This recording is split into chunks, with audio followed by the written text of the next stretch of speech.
In today's video, I'm going to teach you ClickUp templates. Whether you're opening the app for the first time or looking to polish your skills, I'll walk you through a clear, practical way to get the best results with minimal setup and maximum consistency. ClickUp templates are pre-built structures for spaces, folders, lists, and tasks. Think of them as repeatable blueprints that carry over your preferred statuses, custom fields, and automations, so you don't have to rebuild the same process over and over. They're perfect for anything you do regularly. Client onboarding, monthly reporting, content production, you name it. You can pull from ClickUp's extensive library of community and industry standard templates, or save your own custom versions once you've dialed in a workflow that works for your team. First, log into ClickUp. Take a moment to enter your email and password carefully.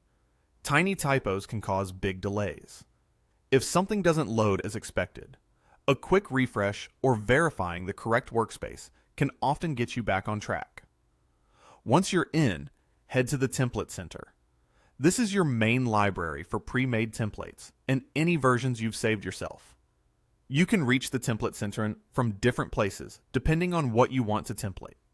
If you're standardizing the highest level of organization, start from a space. If you want consistent project structures, use folders or lists. And if you're repeating the same steps inside individual tasks, like checklists, custom fields, or subtasks, open a task and look for template options there. The entry point you choose simply aligns the template to that exact layer.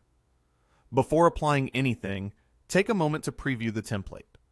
Look closely at the statuses to ensure they match your team's language. Confirm the custom fields you need are present, and review any automations so you understand when they'll trigger.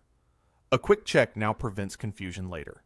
If the template is close but not perfect, remember, you can apply it and then tweak details to fit your process. When you find the right fit, apply it to your space, folder, list, or task. Your statuses, fields, and automations will load automatically, saving time and ensuring the same structure appears every time. If you've refined a process that your team will reuse, save it as a custom template with a clear name and a short description, so everyone knows when and how to use it. If you found value in today's video, hitting like really helps others discover this content. Drop a comment with what you enjoyed or any suggestions on how we can level up. We read every single one, and your feedback directly shapes what we build next.